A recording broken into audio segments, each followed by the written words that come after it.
Hi students, कैसे हैं आप सब लोग। हम लोग पढ़ रहे थे marketing mix. We had started with marketing mix and we were doing the elements that is product mix, जो हम ऑलरेडी पढ़ चुके हैं और आप लोग बहुत अच्छे से जानते हैं। प्राइस मिक्स, आई होप आपको बहुत अच्छे से आता है। And the third we were studying was place mix and the physical distribution of goods and services.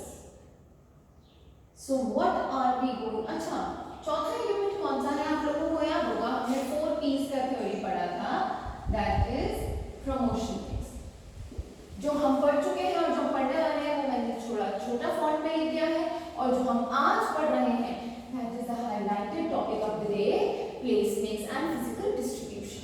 See, place mix मैंने बहुत सिंपल लैंग्वेज में आपको समझाया था। Any important decision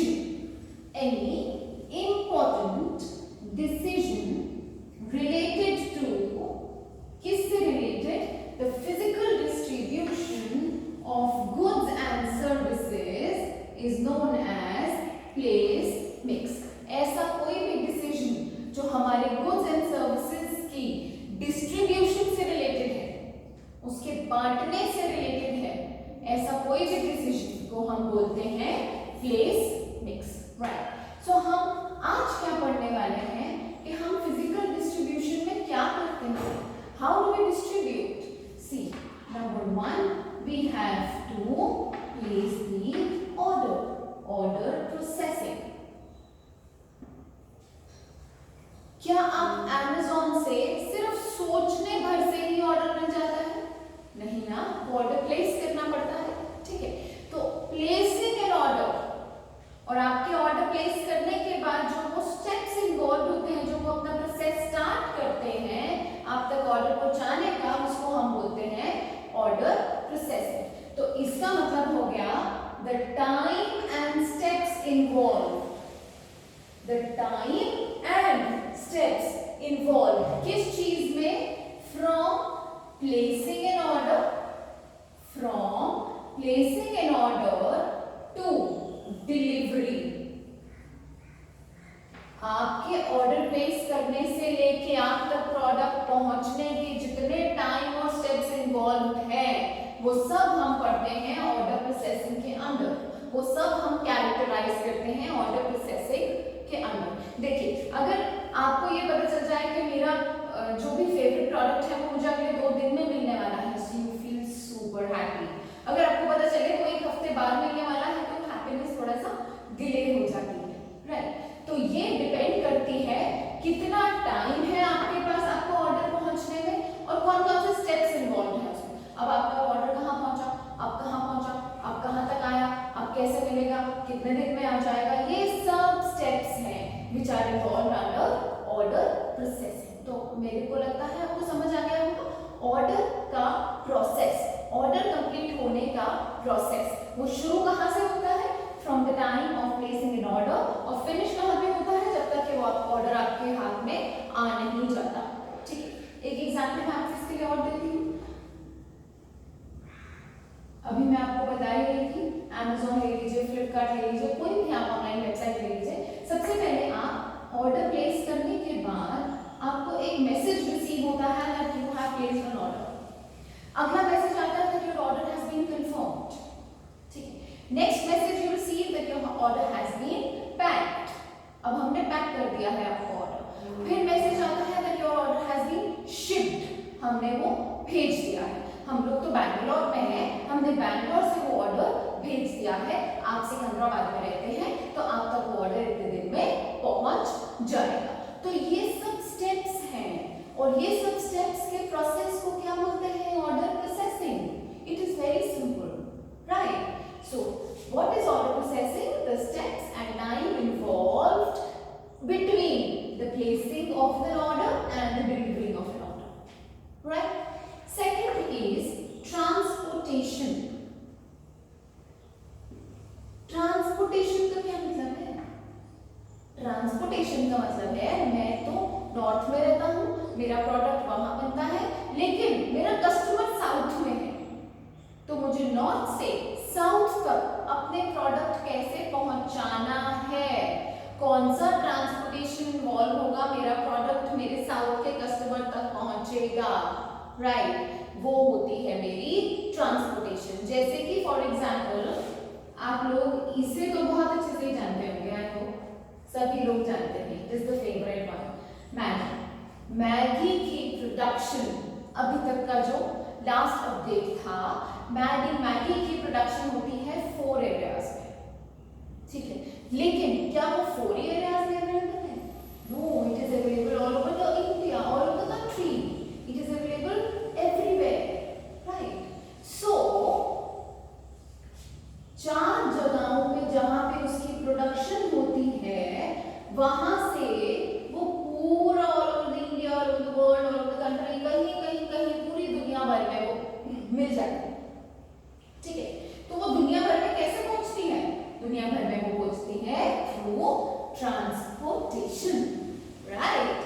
सो मेरा प्रोडक्ट कहाँ पे बनता है, वहां से मेरे कस्टमर्स दुनिया के कौन कौन से कोने में बैठे हुए हैं, वहां तक मेरा प्रोडक्ट जाएगा, ये प्रोसेस कहलाता है transportation. Am I clear? I have to erase this to the third point. I hope आप लोगों को साथ साथ समझ में आ रहा होगा। मैं बहुत छोटे छोटे वाले एग्जाम्पल्स दे रही हूँ, बहुत छोटी छोटी एक्सप्लेनेशन कर रही हूँ, ताकि बहुत ज्यादा बोरिंग ना हो जाए और बहुत डिटेल में आप ना पढ़ें, आपको सिर्फ समझ आना चाहिए चीजें। डिटेल में तो हम नोट्स पढ़ेंगे जो हम इसके बाद डिस्कस करने वाले हैं। Alright, third is warehousing. क्या होती है वेयरहाउसिंग? वेयरहाउसिंग का मतलब है मेरे प्रोडक्ट की storage. How do I store my product, ठीक है। मैं आपको एक बहुत डोमेस्टिक साइंस एग्जांपल देती हूँ। बहुत सी मदर्स, बहुत सारी कोई भी घर में नमकीन बना के या कोई भुजिया बना के या कोई मछली बना के रख लेती, ठीक है। किस लिए? कि आज मैं खाली हूँ, आज मेरे पास टाइम है, तो मम्मी सोचती है कि आज मैं खूब सारा बना लेती हूँ और बना के इसको रख लेती हूँ। तो ये रखने का जो प्रोसेस है ताकि मैं उसको फ्यूचर में इस्तेमाल कर सकूँ इज स्टोरेज। तो क्या वो बना के ऐसे ही रख लेती है, फैली हुई है, फेंक दिया इधर उधर? No, she keeps it very carefully, बहुत अच्छे से लिड लगा के, ढक्कन लगा के अच्छे से कंटेनर में रख लेती हैं, ताकि आज मैंने बना लिया तो मैं इसको फ्यूचर में इस्तेमाल कर सकूं, ठीक है। सिमिलरली मैन्युफैक्चरर्स क्या करते हैं, प्रोडक्ट जब भी बनाते हैं तो उसको वेयरहाउस में उसके टेम्परेचर के अकॉर्डिंग रख लेते हैं, ताकि फ्यूचर में अगर मुझे इसका इस्तेमाल करना है तो मैं इस्तेमाल कर सकूं। जैसे बहुत सी चीजें ऐसी हैं जो सीजनल उगाई जाती हैं, लेकिन they are available throughout the year, ठीक है। Why are they available throughout the year? Because वो लोग वेयर हाउसिंग में बहुत अच्छे स्टोरेज के साथ उस सामान को प्रोटेक्ट करके रखते हैं, ताकि आप कंज्यूमर उसको पूरा साल कंज्यूम कर सके, ठीक है। अगर हमारा मैन्युफैक्चरर, हमारा प्रोड्यूसर उसको अच्छे से स्टोर करके नहीं रखेगा तो आपको पूरा साल वो चीजें अवेलेबल नहीं हो पाएंगी, ठीक है ना। तो फ्यूचर यूज के लिए, सेफ यूज के लिए, फ्यूचर के सेफ यूज के लिए स्टोरेज अच्छे से की जाती है according to the temperature required for the product, so that the product gets available to you any time and every time, okay. That is known as warehousing. अब last point is inventory. See, inventory का simple सा मतलब है stock, which means कि अगर मुझे पता है मेरे प्रोडक्ट की कंजम्पशन बढ़ने वाली है, मेरे प्रोडक्ट की कंजम्पशन रेगुलर है, और मैं जब प्रोड्यूस कर रहा हूँ तो मैं बल्क में प्रोड्यूस करूँ, ताकि अगर इमीडिएट कंजम्पशन का ऑर्डर आ गया कहीं से तो मैं कस्टमर को अवेलेबल करवा पाऊँ, ठीक है। बहुत फिर से एक डोमेस्टिक सा एग्जाम्पल आप लोगों के लिए। सबको पता है होली के टाइम पे गुजिया बड़ी फेमस रहती है, एवरीवन वांट्स गुजिया। घर घर में गुजिया या तो बनती है या दुकानों पे वो ही बिकती है, ठीक है। अब अगर जो हलवाई है वो गुजिया बनाए लिमिटेड, ठीक है, उसको पता है कल होली और मेरे पास बहुत सारे लोग आने वाले मांगने के लिए, और वो सिर्फ लिमिटेड बनाएगा, तो क्या वो लोगों को अवेलेबल करा पाएगा? नहीं करा पाएगा। उसको अपना जितना भी रॉ मटेरियल है गुजिया बनाने का उसका स्टॉक अच्छा रखना पड़ेगा, ताकि अगर मेरे पास इमीडिएट ऑर्डर आ गया कहीं से तो मैं फटाफट अवेलेबल करवा सकूं, क्योंकि उस समय मेरे प्रोडक्ट की कंजम्पशन ज्यादा होती है।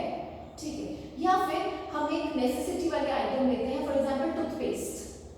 Toothpaste through out the year जरूरत है क्या? ऐसा तो नहीं है कि मॉनसून में लोग ब्रश नहीं करते हैं, ऐसे तो कहीं भी नहीं है। हाँ, तो टूथपेस्ट ऐसी चीज है जो through out the year round the clock available होनी चाहिए। ठीक है, अगर टूथपेस्ट बनाने वाली कंपनीज लिमिटेड स्टॉक बनाएंगी तो क्या उनका काम चल जाएगा?